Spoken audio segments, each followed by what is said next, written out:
Hello and welcome to another episode of In the Trenches with Gang Green. I'm your host, Bubbs. Today we have our fifth episode of the New York Jets player previews every Monday, Wednesday, and Friday up until week number 1. I take one player on defense and one player on offense and preview what to expect from each of these players. Today is the fifth installment on a Wednesday edition of the New York Jets player previews. We're going to break down what to expect and preview Jeremy Ruckert's 2024 campaign.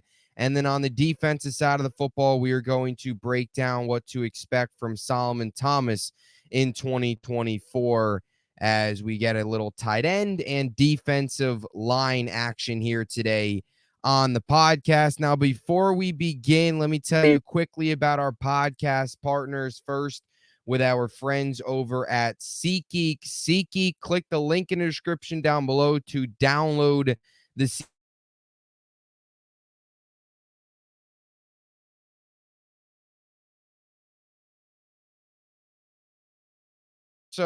my friends over at Huga House. You want this hat Aaron Rodgers is wearing, or even this hat, or the hat that Shane Gillis is wearing, or even Shohei Ohtani, Tyler Conklin. Many athletes, celebrities, and New York Jets rock the Huga House apparel, myself included.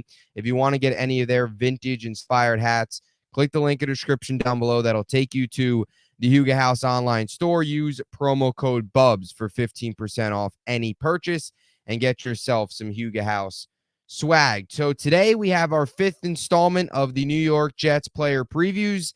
And without further ado, let's get right into it. So we will start here on offense with Jeremy Ruckert. Jeremy Ruckert standing at 6'5", 250 pounds. He is 23 years old. He will be 24 in about a week and a half. August 11th, he will turn 24. So entering his age 24 season by the time week 1 rolls around.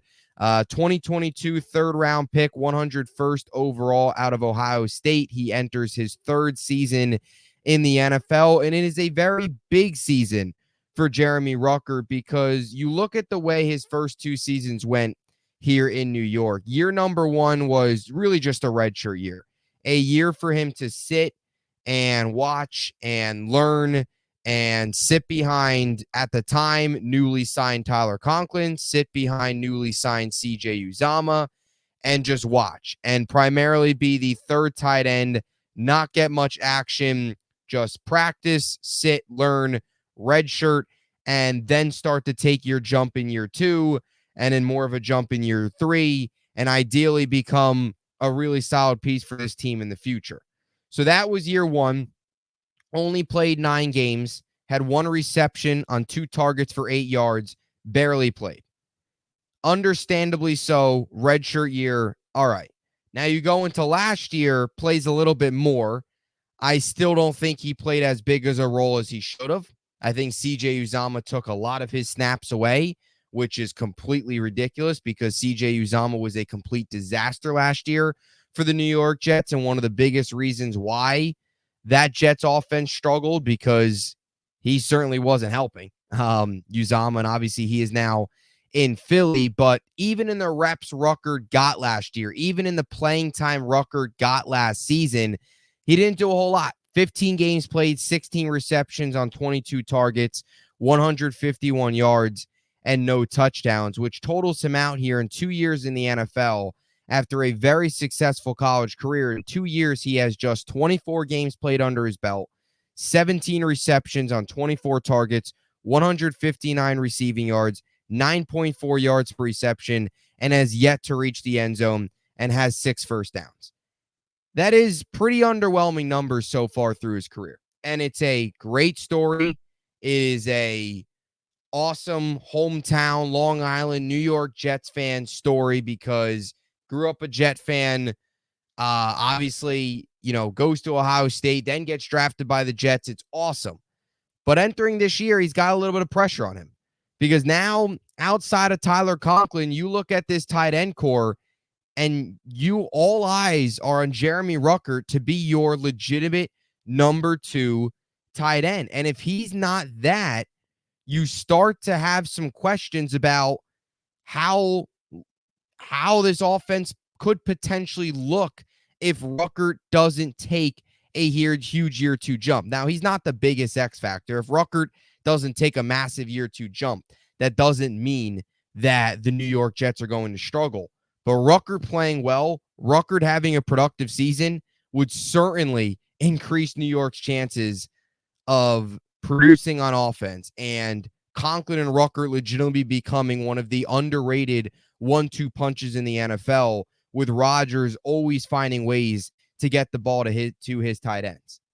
And some of Ruckert's slow start to his NFL career, not all of it's been his fault. A lot of it has been coaching. A lot of it has been lack of playing time, which he can't always control. And a lot of it has too. Some of it's been, well, look at the quarterback play he's been handed, just like every other pass catcher on this team, just like every other tight end, every other receiver, every other player on this offense that relies on the quarterback to get them the ball. They've had the same issues. And Ruckert falls in that same category. You give Ruckert Aaron Rodgers this season, I think you're going to see a large difference. And I really believe in Ruckert this year. I think Ruckert's going to have a very, very productive season. This was a guy that was very talented at Ohio State, did a lot of really great things there. And I think you enter this season, I think he understands year number 3. I have to make a jump. He's going to get a whole lot more playing time. There is nobody in front of him that's going to stop him from getting those number 2 reps. Like, he is the number 2 guy behind Tyler Conklin, and he needs to prove himself. He understands he needs to prove himself that he can be the guy, maybe the starting tight end for years to come, because Conklin's a free agent at the end of the season. And we talked about the lack of snaps. He should have a lot more snaps, should have a lot more opportunity this season, because he doesn't have to worry about sitting behind CJ Uzomah. He is your legitimate number 2 tight end now, not number 3.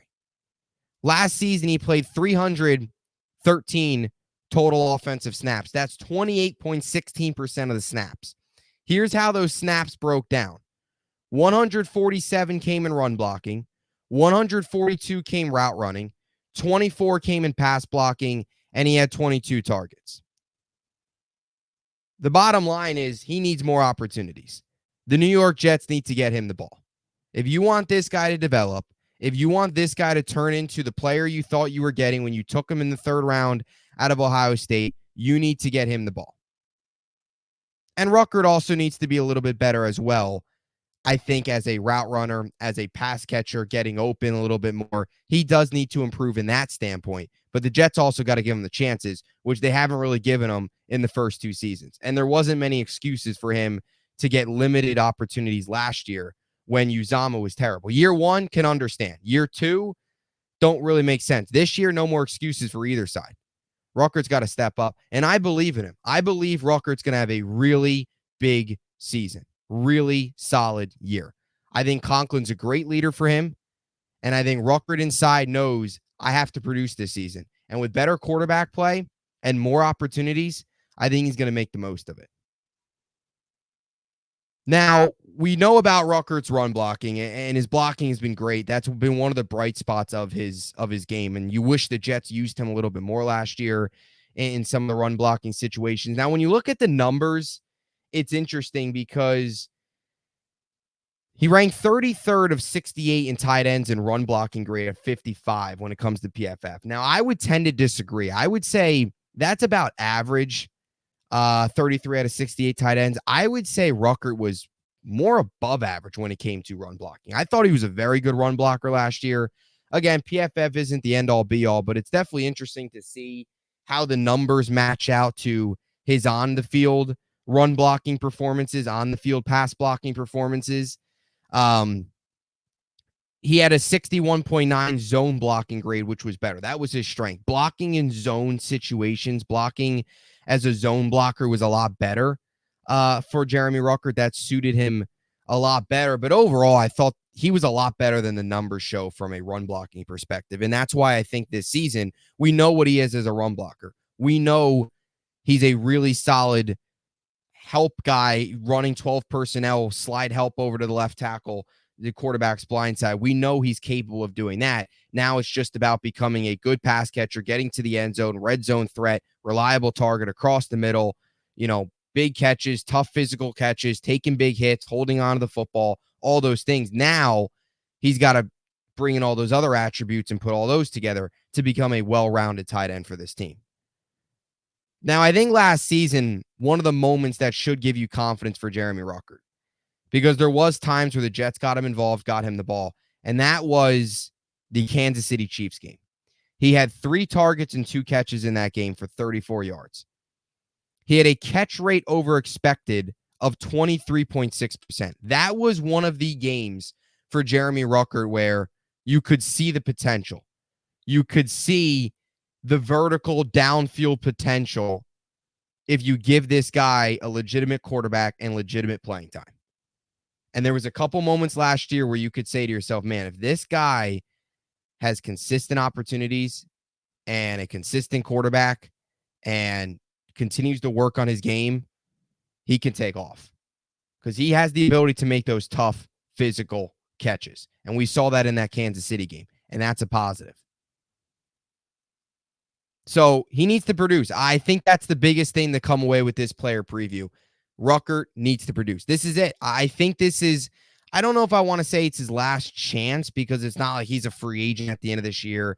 It's not like, he's entering year 4 and then he's going to be a free agent and that's it. No. What I mean is year 1 redshirt year. Last year, okay, didn't get much playing time, terrible quarterback play, historically bad offense. All right, fine.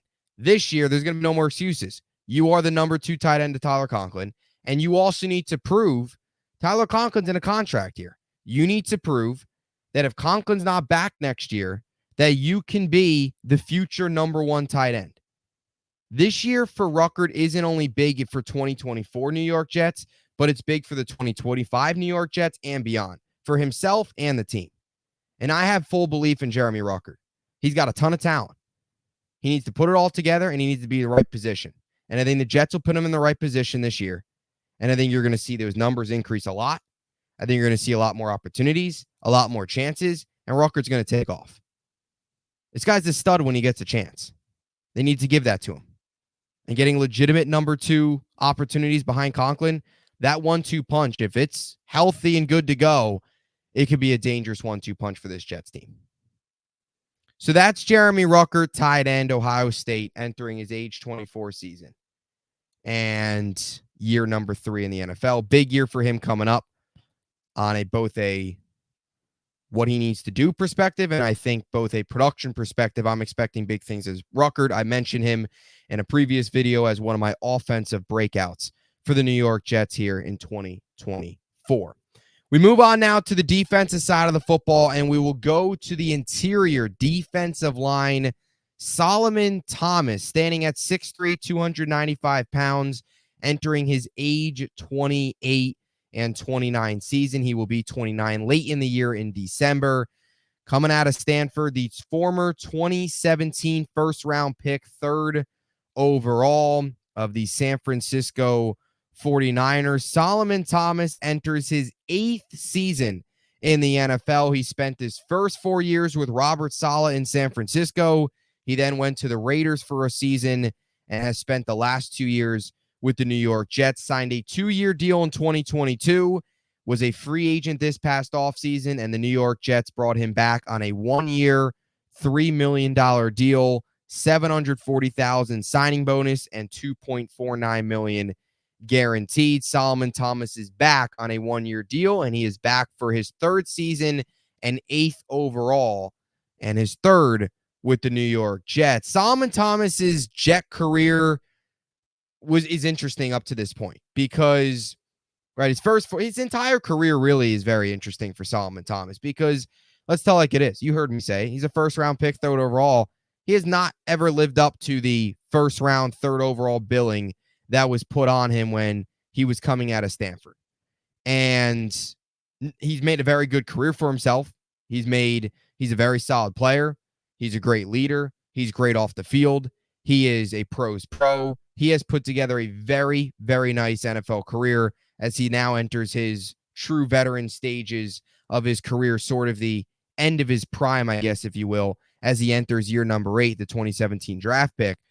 But 4 years in San Francisco didn't quite go as planned when they selected him in the first round. Then goes to Vegas for a year, and then comes to the Jets. And in year number 1 with the Jets, 2022, we had some questions about Solomon Thomas going into last year. Some questions that stretch so far to wonder if he would maybe even potentially be a surprise cut going into training camp last year, because Tanzel Smart had a really good training camp, and Solomon Thomas really didn't do a whole lot last year, or in 2022 rather.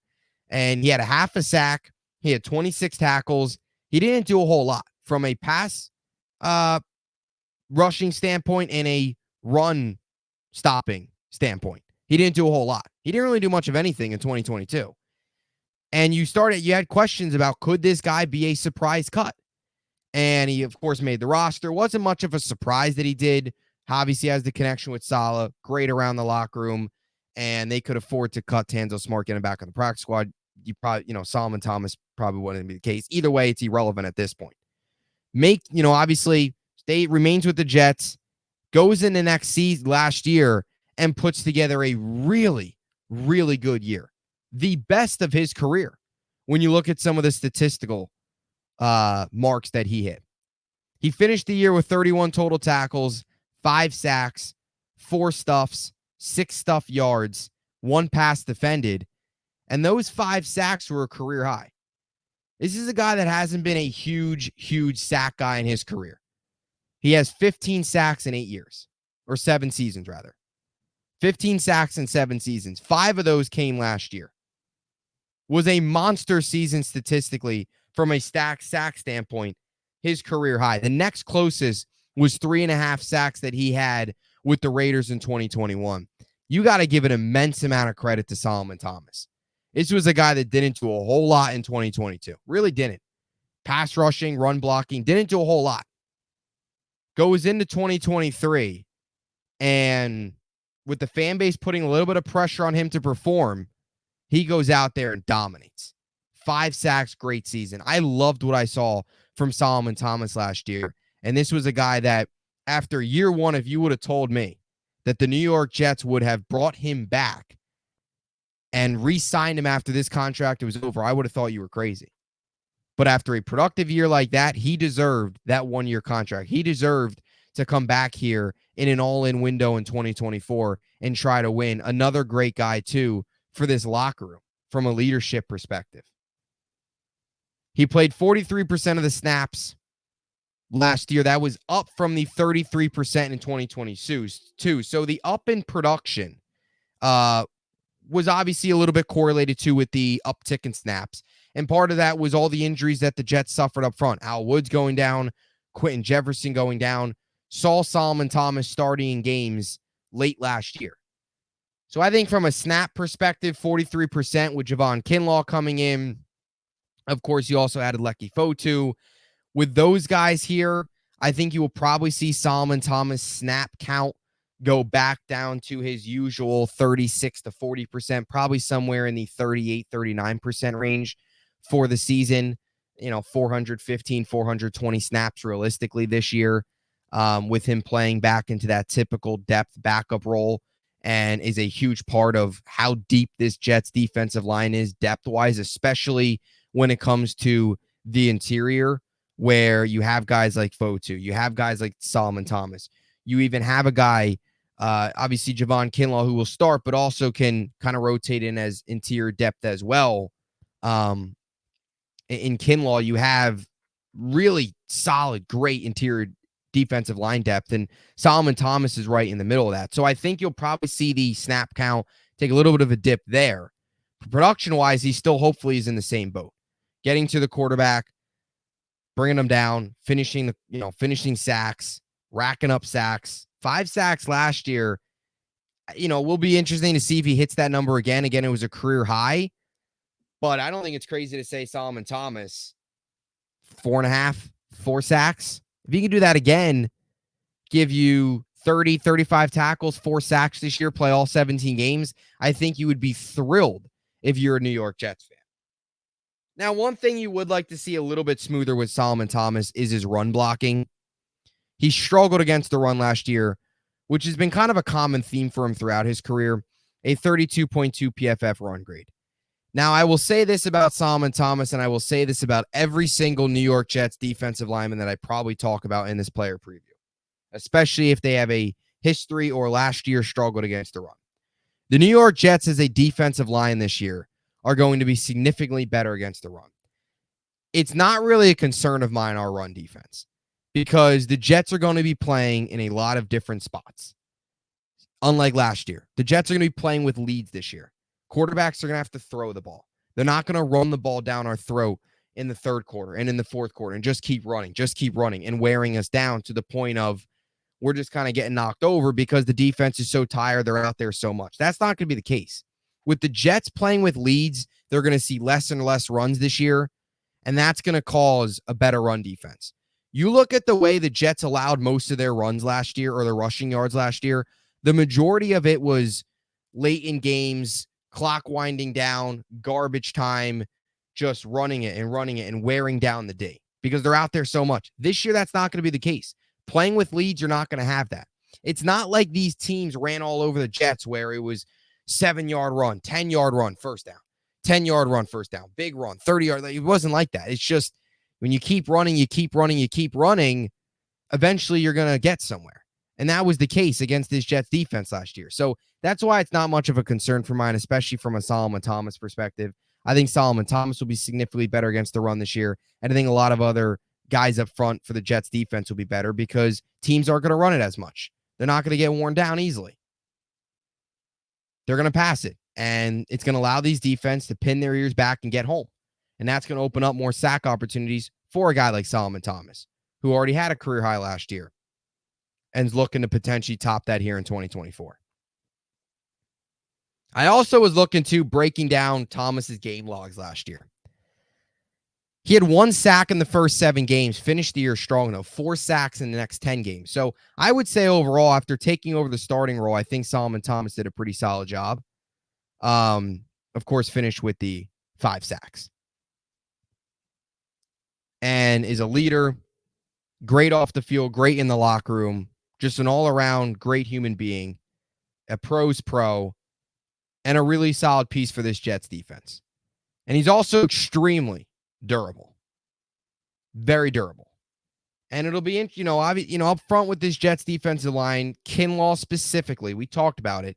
You hope he could stay healthy, but he's had some struggles health-wise throughout his career. If he does struggle health-wise, you can trust that Solomon Thomas is going to be there because he's played 17 games in 3 straight seasons. This guy hasn't missed a game since 2020, which, as a matter of fact, he tore his ACL on the terrible MetLife turf in week 2 of 2020, the game where the Jets got boat raced by the Niners in the gaze year. But that's irrelevant. He's played 3 straight seasons of 17 games. He's been healthy. He's durable. And he's a really solid interior depth piece to a team that is loaded up front and to a team that I don't think many saw last year coming from Thomas. After what he did in 2022, which was not very productive at all, to go into the training camp with some doubters last season, to step up and play the way he did, put together a career year, massive props to Thomas, and I'm fired up to see what he can do here in year number 3 with the Jets, 8 overall. So that is another player preview. Solomon Thomas and Jeremy Ruckert. Let me know what you think in the comment section down below for the YouTube audience. What are your expectations for Jeremy Ruckert and Solomon Thomas? Ruckert entering a big year 3, and Solomon Thomas looking to build off a career year here in 2024. That'll do it.